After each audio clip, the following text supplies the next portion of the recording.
His Excellency, Mr. Juho Lee, our eminent host, Ministers, Excellencies, ladies and gentlemen.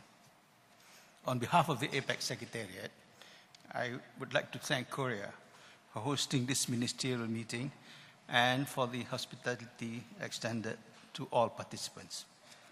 The meticulous preparation that has gone into the arrangements for this meeting in this historic city of Gyeongju speaks to Korea's commitment to education as well as to APEC as a whole. Indeed, Korea has been contributing towards the shared goals of APEC, including by leading efforts to bridge the knowledge and information divide, and by encouraging exchanges in innovation, education, and human resource development amongst our membership. Since the first APEC Education Ministerial meeting in 1992 in the United States, our members have recognized the strong relationship between education and economic development. At the subsequent ministerials that were held in Singapore, Chile, Peru, respectively, a greater emphasis was placed on the role of education in the 21st century. Ministers also stressed the next generation skills and capacities that are necessary for overcoming emerging challenges. Here today, under the stewardship of Korea, I look forward to a new vision and new directions that ministers will set for greater cooperation and development in education. This will no doubt be built upon the achievements of your predecessors. Ministers, Excellencies, ladies and gentlemen, we live in challenging times. APEC is not decoupled from the rest of the world. We understand the threats facing the region that stem from the global economic slowdown. This in turn has had a profound impact on almost all aspects of regional development, including education and human resources. Cultivating APEC's vast human capital through education is a critical component to a sustainable economic recovery.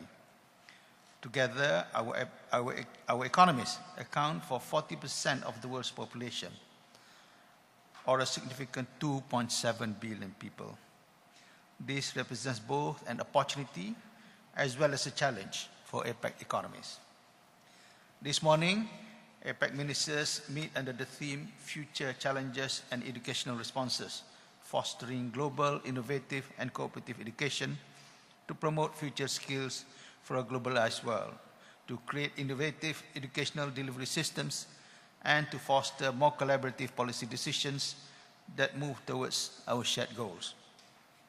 The sub-themes looking at 1, globalization and education, 2, innovation in education, and 3, educational cooperation for the future, all point towards achieving our common objective. With Russia as host of APEC in 2012, fostering innovative growth has been identified as a key priority, and together with expanding regional economic integration, strengthening food security, and establishing reliable supply chains. Looking at the innovation in education sub-theme, there are indeed opportunities to make better use of ICTs so that these technologies can be used effectively to facilitate learning, including of higher level skills needed for the 21st century workforce. Indeed, ICT has become a tool for social and economic change. Enhancing the use of ICT in education will no doubt contribute to a more innovative and inclusive growth across the APEC region.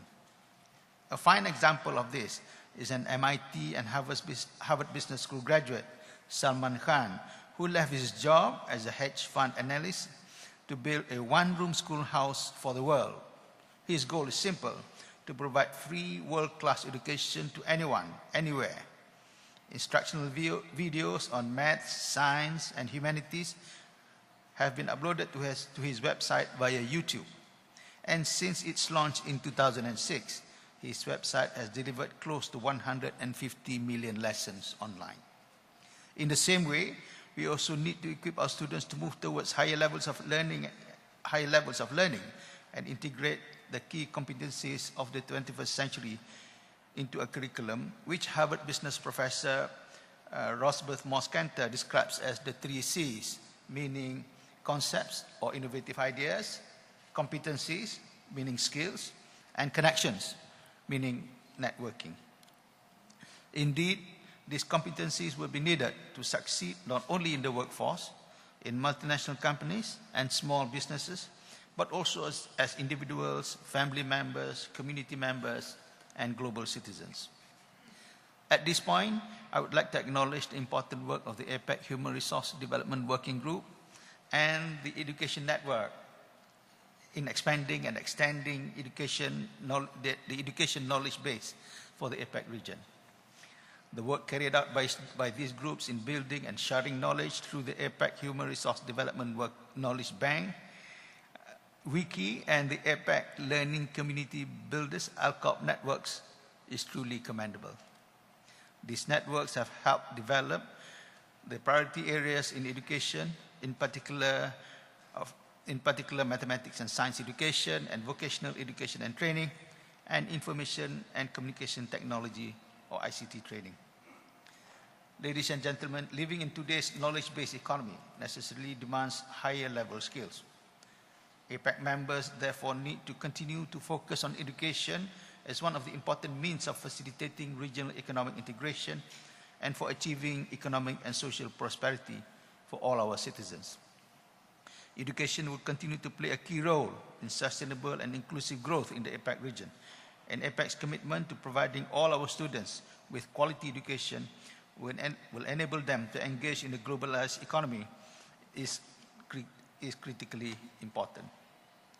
Excellencies, I look forward to a fruitful education ministerial meeting, including the deliberations on the directions that ministers will set to make APEC an even more dynamic and prosperous region for students, individuals, and society as a whole.